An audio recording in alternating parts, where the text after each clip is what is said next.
Nàìjíríà èèwọ̀n bá náà lákọ̀ọ́kàn ara wa sókè torí àmọ́ bí tá a ti ń bọ̀ wá a sì mọ bí tá a dé dúró nírò àkótá wa yìí ṣùgbọ́n bí tá a ń lọ gan-an ni òye ìjà lórúkọ Ọlọ́run Olódùmarè ọlá ara gbàdúgbò Ọlọ́run bá ti ń gbénu ara kejì bí ó sì wọ́ta ní ìbáwá Ọlọ́run bá yìí náà ló fún aláǹfààní àtòrè ọ̀fẹ́ láti wà láyé láti tún wà láàyè wa fún tòwúrọ̀ tòjọ́ tòní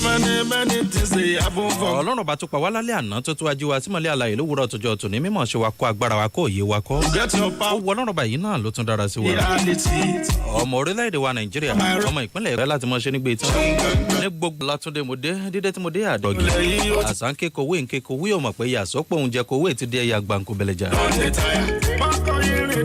bẹ́ẹ̀ bá wojú aago yín bẹ́ẹ̀ bá gbàgbé bẹ́ẹ̀ bá rántí. nílẹ̀ àwọn èèyàn mi nílẹ̀ Nupe wọn ní Ekube láàjì tábà lọlẹ̀ Bàrùbá bò láwùí àràjì ọ̀karando tọ̀ tábà wà lọlẹ̀ gbóná ńkọ́ a ní akídédé títí ń gbọ́ wa láàárọ̀ yìí so pé a ní àlejò àmọ́ pẹ̀lú ògo Ọlọ́run á sọ yín di ìgbà míì Ọlọ́run ó sọ wá jùgbà náà lọ so mo fi yẹn kí gbogbo títí ń gbọ́ wa láàárọ̀ ìpè títẹ̀ fi ń gbọ́ wa etí náà ò ní di. àmín láṣẹ ìdùà bá mi láti Mòrò àwọn náà ti láǹfààní láti.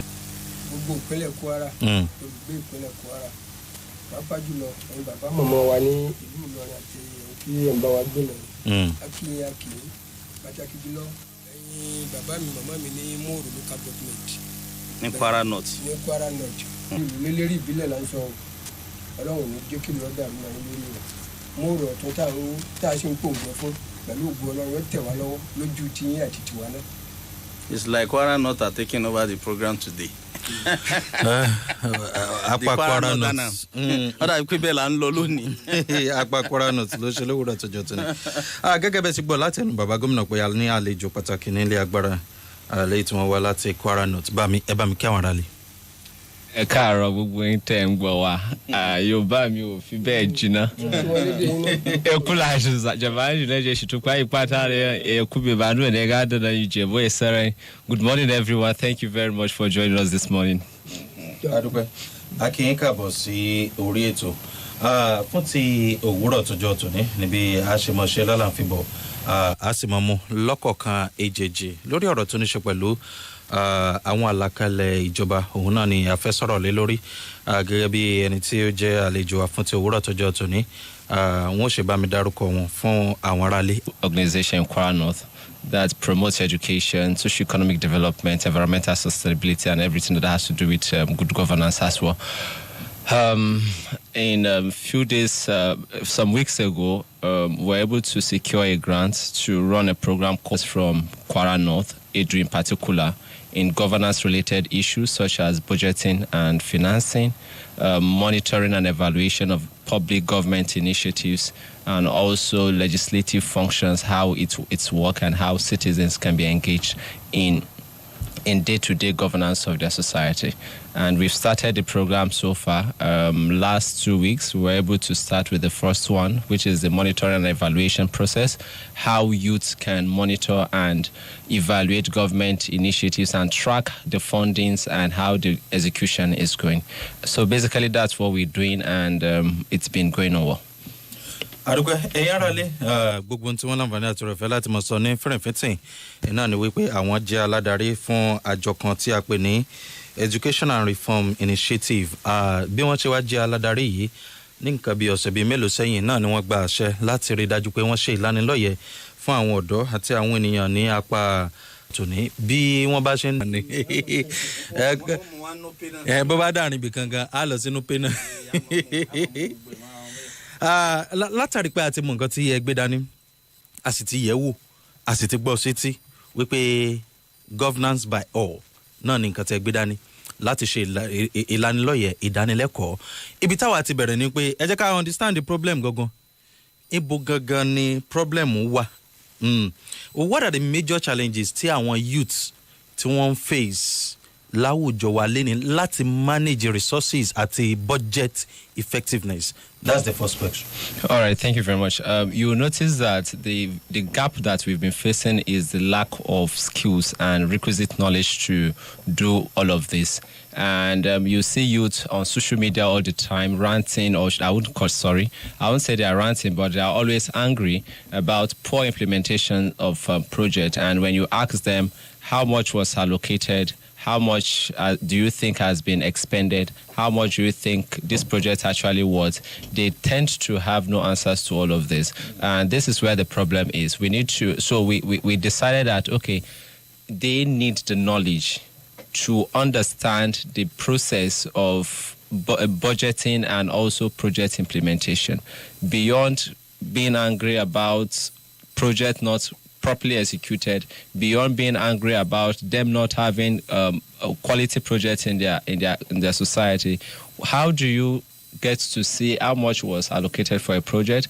How do you even identify the needs of appropriate project for your people or for your society? How do you even track the development or the progression of the implementation process? So there is a huge gap. A lot of youth are not aware, they don't have the requisite knowledge to do that, and that's where we came in to say, no, we need to train them so that we have multiple voices. It's not only NetSud or any other organization doing it. We need to also equip to look at implementation processes. Ní tí wọ́n gbìyànjú láti sọ fún ìrànlẹ́ òun náà ni wípé àwọn máa ń retí àwọn ọ̀dọ́ tí wọ́n máa ń gbarata lórí bí nǹkan ṣe rí lórílẹ̀‐èdè wa Nàìjíríà, ṣùgbọ́n tẹ́ bá bí wọ́n lè rí pé lọ́dún tá a wà yìí o, èló gan ni ètò ìṣúná tí Malam Abdulrahman Abdulrazak tí wọ́n buwọ́lù ní iwájú ilé ìgbìmọ̀ asòfin, wọ́n sọ pé àwọn ọmọ bó gan ni wọ́n ṣe ṣàmúlò rẹ̀, wọ́n sọ pé àwọn ọmọ gbogbo ìgbésẹ̀ rẹ̀ ṣe máa ń wáyé.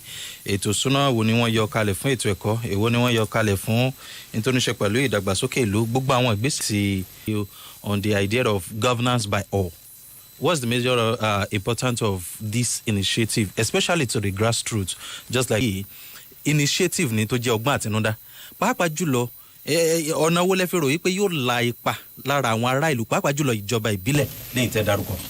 Okay, thank you very much. I think sometimes in 2023 or 2024, the Kwara State government helped or assisted farmers with fertilizers, and it was distributed across Kwara State, I guess. However, the one for Edu and Pategi local government, there were a lot of stories about diversion of those materials, and some people that are leaders.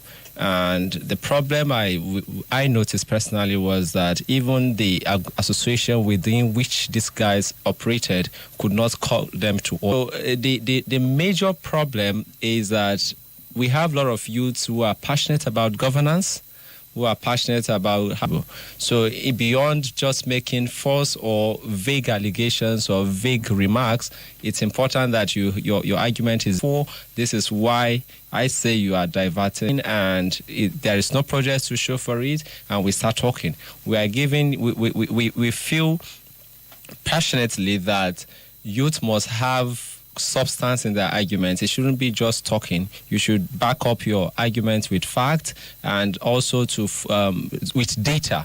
It's very important. So that's the major thing youth governance by a whole seeks to actually, the gap it seeks to fill in.